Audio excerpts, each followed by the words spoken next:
शिफा वारो पानी अल्लाह जे रसूल फरमायो त जंहिं इरादे सां ज़मज़म जो पानी पीअंदो अल्लाह ताला उहो ई कंदो। सुभान अल्लाह। केतिरनि साहबा जा वाक़िया अथनि, केतिरनि अवाम जा वाक़िया। उन्हनि ईअं लिखियो आहे असांखे महीनो पूरो खाइण जे लाइ का शइ न मिली, सॼो असां वक़्तु महीनो पूरो ज़मज़म जे पाणीअ ते गुज़ारियो। अल्लाह जो दुआ घुरो त अल्लाह से सभिनी खे नसीब करे, सभिनी खे नसीब करे। आमीन। जे चओ त अल्लाह असांखे बुख न लॻे, मानीअ जे जाइ ते ज़मज़म पियूं था त तव्हांखे बुख न लॻे, उहो मानीअ वारो ठो ज़मज़म पाणीअ सां वरी जे घणी खाई वञो, मोली साहिब जी यारीअ जो हलो वलो घणो खाई हूंदो आहे, पोइ वरी ओगरा जो अचनि ते कटियूं, पोइ चओ त अल्लाह असां हाज़मो कर ज़मज़म जो पाणी पियो, हाज़मे जे लाइ करे हाज़मो थी वञे। अख में सूर हुजे चए रब मां ज़मज़म पाणी पीअंदो, अख जो सूर ख़तम, अल्लाह उते असर ॾेखारींदो। दिलि जी तकलीफ़ आहे ज़मज़म जो पाणी जंहिं बीमारीअ जे लाइ पीअंदो अल्लाह ताला जे रसूल फरमायो त अल्लाह ताला इन में शिफ़ा आहे। सुभान अल्लाह।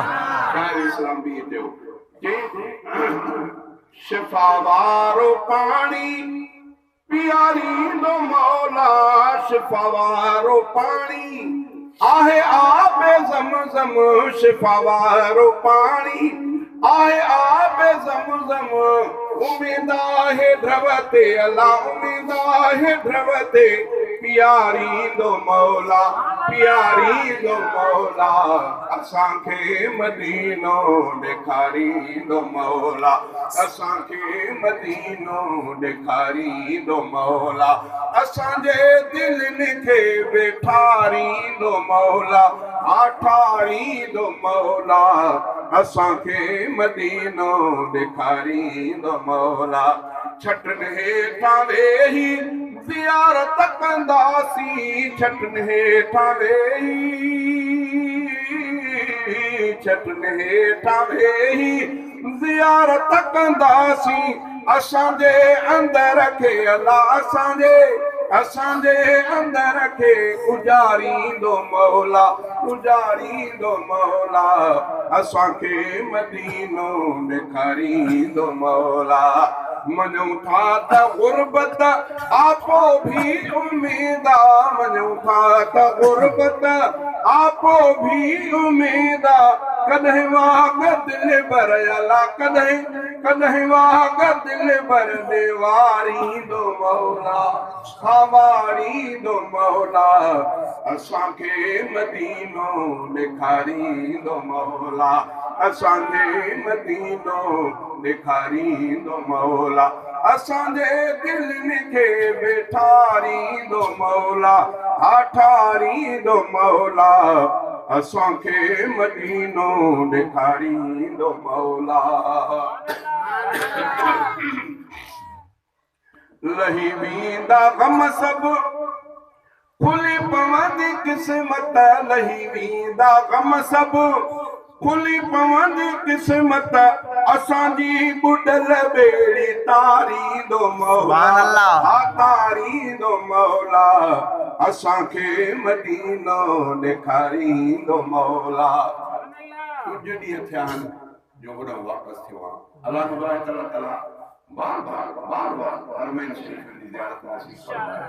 मांखे घणो ज़मानो थियो बैतुल्लाह जी गिलाफ़ खे टिमड़ी पे दुआऊं कयूं त रब से तूं मुंहिंजे हाल खे ॼाणे, तमन्ना ऐं सिकत घणी आहे पर हालात अहिड़ी न आहे जो मां हर साल दुआ कर दुआ अल्लाह से क़बूल करे छॾी, उन सालनि खां वठी कई साल हर साल सुभान अल्लाह साल में ॿ दफ़ा या रब जी करम नवाज़ी आहे। हाणे बि अल्लाह ताला खे 24 ॾींहंनि जो मौक़ो ॾिनो, मां उते गुज़ारिया। अल्लाह को दुआ थो कयां त सभिनी कन में पढ़ंदड़नि खे हरमैन आमीन आमीन बीहूं त ख़बर पवंदी त मको पाक छा आहे, मदीनो पाक छा आहे। हा न वञण कोन्हे तव्हां ॻाल्हियूं कोई हलनि थियूं पर उहा लज़त जेकी ईमानी मोमिन खे पहुचे थी उते उहा हिते ॻाल्हियुनि में नथी। अल्लाह को दुआ ताला सभिनी खे नसीब फरमाए।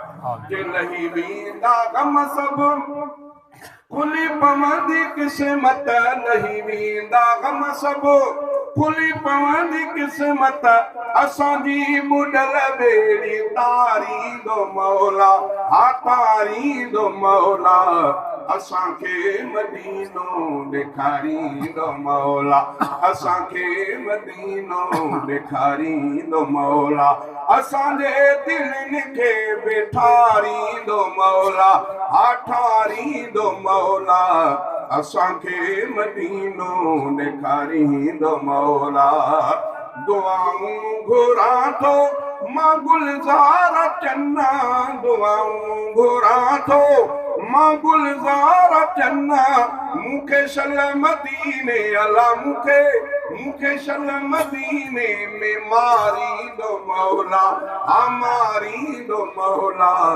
असांखे मदीनो ॾेखारींदो मौला असांजे दिलनि खे बेठारींदो मौला ठारींदो मौला असांखे मदीनो ॾेखारींदो मौला।